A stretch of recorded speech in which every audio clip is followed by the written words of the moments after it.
ভারতসহ বিভিন্ন দেশে করোনা ভাইরাসের সংক্রমণ বেড়ে যাওয়ায় ব্রাহ্মণবাড়িয়ার আখাউড়া আন্তর্জাতিক ইমিগ্রেশনের সতর্ক ব্যবস্থা নিয়েছে স্বাস্থ্য বিভাগ। স্বাস্থ্য অধিদপ্তরের নির্দেশনায় ইমিগ্রেশন স্বাস্থ্য ডেস্কে বাড়ানো হয়েছে নজরদারি ও স্বাস্থ্য সুরক্ষা। বৃহস্পতিবার দুপুরে আখাউড়া আন্তর্জাতিক ইমিগ্রেশনে দেখা গেছে একজন স্বাস্থ্যকর্মী ভারত থেকে আসা যাত্রীদের থার্মাল স্ক্যানার দিয়ে তাপমাত্রা পরীক্ষা করছেন। ভারতের আগরতলা থেকে আসা পাসপোর্টধারী যাত্রী উত্তম রায় জানান, বাংলাদেশে আসার পর ইমিগ্রেশনের স্বাস্থ্য ডেস্কে নাম, মোবাইল নাম্বার এন্ট্রি, তাপমাত্রা পরীক্ষা এবং মাস্ক ব্যবহার করতে বলছেন। চেকআপটা করার জন্য সবাই দরকার এবং এটা করে দিলে আমার ভালো লেগেছে। এই তো আমাকে চেক করলো, করোনা কিছু দেখলাম।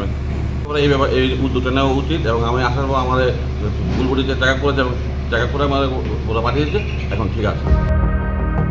আখাউড়া আন্তর্জাতিক ইমিগ্রেশনে স্বাস্থ্য ডেস্কে কর্তব্যরত চিকিৎসক সেলিম মিয়া বলেন, টানা সপ্তমবারের মতো বেস্ট টিস্যু পেপার ব্র্যান্ড হিসেবে স্বীকৃতি পেয়েছে বসুন্ধরা টিস্যু। ভারতে করোনার নতুন ভ্যারিয়েন্ট বৃদ্ধির ফলে দেশের স্বাস্থ্য সুরক্ষার জন্য ভারত থেকে আসা যাত্রীদের স্ক্যানিং করে তাপমাত্রা পরীক্ষা করা হচ্ছে। তাদের জ্বর, কাশি, গলা ব্যথা আছে কিনা তা দেখা হচ্ছে। তাদেরকে মাস্ক ব্যবহার করার পরামর্শ দেওয়া হচ্ছে। তবে এখন পর্যন্ত করোনার সিমটম আছে এমন কোনো ভারতীয় যাত্রী বাংলাদেশে আসেনি। ভারতে নতুন করে করোনা ভাইরাস সংক্রমণের ফলে আখাউড়া আন্তর্জাতিক ইমিগ্রেশনে সতর্ক ব্যবস্থা নিয়েছে স্বাস্থ্য বিভাগ। ভারত থেকে আসা যাত্রীদের নজরদারি ও সার্বক্ষণিক তাপমাত্রা পরীক্ষা করা হচ্ছে।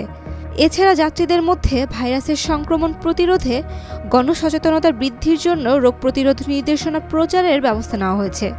তবে করোনা আক্রান্ত কোনো ভারতীয় যাত্রী বাংলাদেশে প্রবেশ করলে তাকে তাৎক্ষণিক আইসোলেশনে পাঠানোর ব্যবস্থা করা হয়েছে।